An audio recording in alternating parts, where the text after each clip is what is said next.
At what point does a person become too broken to fix? Not just a bad week, not just one wrong decision, but over and over again. Someone who said the wrong thing at the wrong time again and again. And here is maybe an even harder question.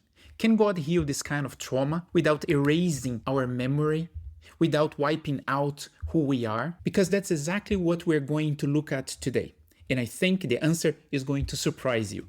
Let's talk about Peter. Peter was one of the 12 disciples, the man who walked with Jesus for the last 3.5 years of his life on earth. These guys were not casual followers. They're with him every day. They heard every teaching, and when the crowd went home, they stayed. And Jesus explained everything again to them, just in case they hadn't understood. But Peter, James, and John were on another level entirely. They were the inner circle, the ones Jesus took with him to the most important moments. And still, they didn't get it. Jesus was teaching about loving your enemies, but James and John wanted to call fire down from heaven and burn an entire Samaritan village. Jesus was teaching about humility, and the disciples were talking about which one of them would be the greatest. Jesus repeated over and over again that his kingdom was not of this world. They are still expecting him to lead a revolution against the Romans and restore Israel to its former glory. They were so deep inside their own expectations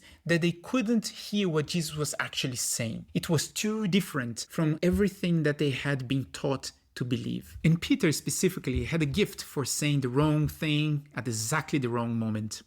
There was this time when a sick woman pushes through a crowd to touch Jesus, hoping to be healed. Jesus stops and asks, "Who touched me?"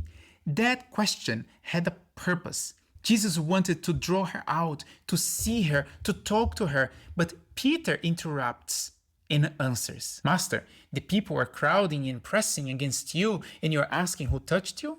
Come on." The question was not for him.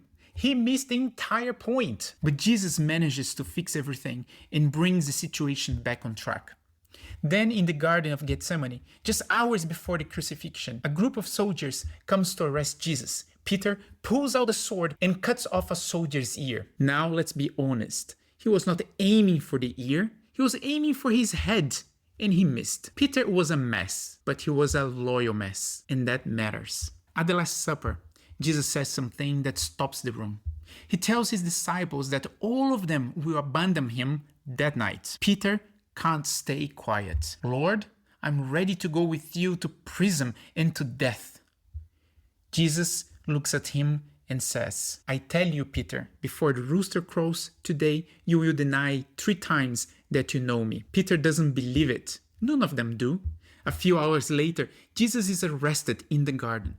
The disciples scatter, but Peter follows. From a distance, but follows. Now, Jesus is taken to the house of Annas, the father-in-law of the high priest, and then he sends him to Caiaphas, the high priest. And Peter is in the courtyard below. It is in the middle of the night, cold, dark. A charcoal fire is burning, and people are gathered around it to stay warm. Peter stands with them. He's trying to see what's going on, what's happening. That's when it starts. A servant girl saw him seated there in the firelight. She looked closely at him and said, "This man was with him," but he denied it. "Woman, I don't know him," he said. A little later, someone else says the same thing. He denies it again. About an hour passes, and then a third person speaks up. "Certainly, this fellow was with him, for he is a Galilean." But here I want to share with you another version of the same verse. "Surely you also are one of them, for your speech betrays you." This is interesting. 3.5 years of walking with Jesus, 3.5 years of not fully understanding, interrupting, missing the point, swinging swords at people's head and hitting their ears. But somewhere along the way, something had changed. This rude fisherman had been around Jesus long enough that the way he spoke, his manner, his vocabulary had started to sound like Jesus. His way of speaking, his behavior, he was a little bit more like Jesus than 3 years ago. He didn't even notice it happening, but it did. When you spend long enough with someone, you pick up some of his ways. So now, Peter does the only thing he can think of. He goes back to being the old Peter, the Peter from before he met Jesus, the fisherman who has never heard of any of this. He curses and swears to prove he doesn't know him. And immediately the rooster crows. Jesus looked at him. Not a look of anger, not a look of "I told you so," just a look.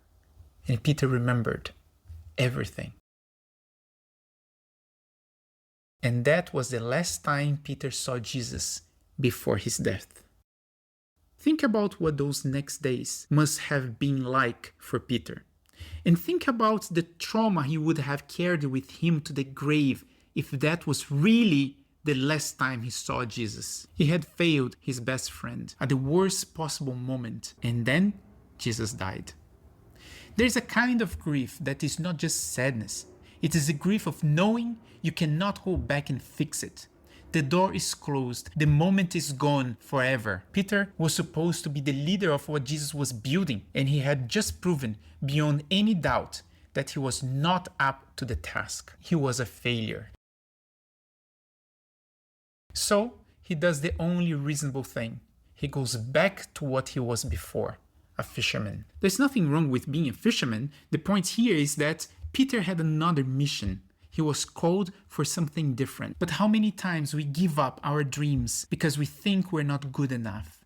Because we failed so many times that we think we're not worth it. That's what Peter did. What else could he do? How could he dare to be anything else? But Jesus had a plan.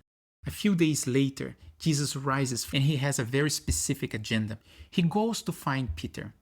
But look at how he does it, because nothing here is an accident. Jesus goes to the shore of the sea early morning, just as the fishermen are finishing their night's work and coming back in with the catch. It is dawn. The light is just starting to come up. It is cold. The same cool of early morning that Peter felt that night in the courtyard. And Jesus is standing on the shore next to a fire. Charcoal fire. When they landed, they saw a fire of burning coals there with fish on it and some bread. Here is the detail that most people miss completely. The Greek word used here for charcoal fire is anthrakian. This word appears only twice in the entire New Testament. The first time is in John 18, when Peter is warming himself beside the fire in Caiaphas' courtyard, denying Jesus. And the second time is here in John 21, when Jesus is waiting for Peter on the beach. Same word, same smell, same cold air, same fire glowing in the early morning dark. John chose that word on purpose, and Jesus chose that moment on purpose. He actually built the moment. This is not a coincidence. This is a plan. Jesus is recreating the atmosphere of the worst night of Peter's life because he intends to replace it. When Peter sees Jesus on the shore, he doesn't wait for the boat. The others are struggling with the nets full of fish, but Peter jumps and swims. And when he gets to the shore, he's exactly where Jesus wants him to be, standing next to the charcoal fire. The smoke in the air, the cold of the morning, the warmth of the flames. Every sense is saying, you have been here before. And Jesus asks him a question. Peter, do you love me? When Jesus is waiting for Peter on the beach, it is as if Jesus is saying, you said you didn't know me before, but I'm giving you another chance. You don't have to stay locked into that version. Nobody has to stay locked into the version of themselves that was a mistake. So, what do you say now, Peter? Peter answered, yes, Lord, you know that I love you. Jesus said, feed my lambs. Peter said yes, and now look at what Jesus does. He doesn't just offer forgiveness. He gives Peter a purpose, a mission, a new identity to walk into. He says, take care of my sheep. In other words, you are not a failure, Peter. You are a shepherd. You are a leader. That's who you are. That's who I called you to be. That's your identity. And then he asks again. Again, Jesus said, Simon, son of John, do you love me? He answered, yes, Lord, you know that I love you. Jesus said, take care of my sheep. Jesus asks a second time, not because he doesn't believe Peter, but because Peter doesn't believe Peter. He needs to hear himself say it. He needs to say, yes, more than once. And the third time, Simon, son of John, do you love me? Peter was hurt because Jesus asked him the third time, do you love me? He said, Lord, you know all things. You know that I love you.